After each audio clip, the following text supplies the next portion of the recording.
सर्वांना क्रांतिकारी जय लहुजी जय भीम। मी ऋषिकेश गायकवाड, साहित्य सम्राट लोकशाहीर अण्णाभाऊ साठे जयंती उत्सव समिती 2025चा अध्यक्ष आहे। यावर्षी अण्णाभाऊ साठे यांची जयंती विविध उपक्रमांनी सातारा शहर आणि परिसरामध्ये आपण साजरी करत आहोत। दिनांक 18 जुलै रोजी अण्णाभाऊ साठे यांच्या स्मृतिदिनी संयुक्त जयंती समारोह समितीच्या वतीनं आपण व्याख्यान ठेवलं होतं। त्या व्याख्यानाचा विषय होता जगात देखणी अण्णाभाऊ साठेंची लेखणी। आणि त्या दिवसापासून उद्यापर्यंत आणि सलग 5 ऑगस्टपर्यंत आपण विविध सामाजिक उपक्रम राबवणार आहोत। माझं आव्हान आहे सातारा जिल्ह्यातील तमाम बहुजन बांधवांना, अण्णाभाऊंच्या साहित्यावर प्रेम करणाऱ्या तमाम जाती धर्माच्या सर्व मनुष्य बांधवांना की अण्णाभाऊंना अभिवादन करण्यासाठी दरवर्षी आपण शाहू चौकामध्ये येतो।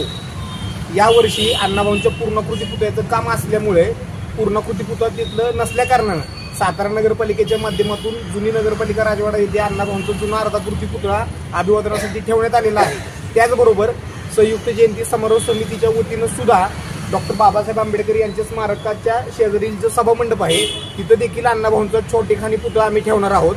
आणि त्या ठिकाणी उद्या विविध सांस्कृतिक कार्यक्रमाचं आयोजन देखील करण्यात आलेलं आहे।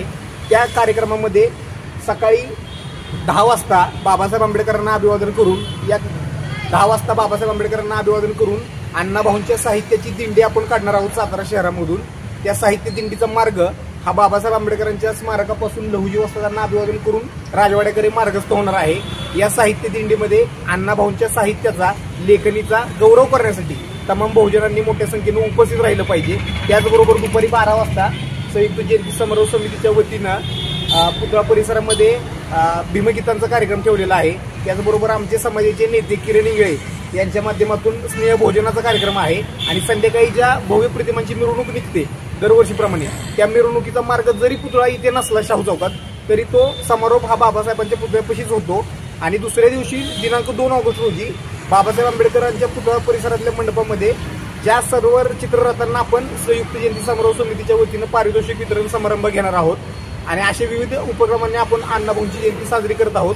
जिल्ह्यातील तमाम बहुजन बांधवांनी याची दक्षता घ्यावी आणि मोठ्या संख्येनं अभिवादनाला यावं अशी विनंती करतो।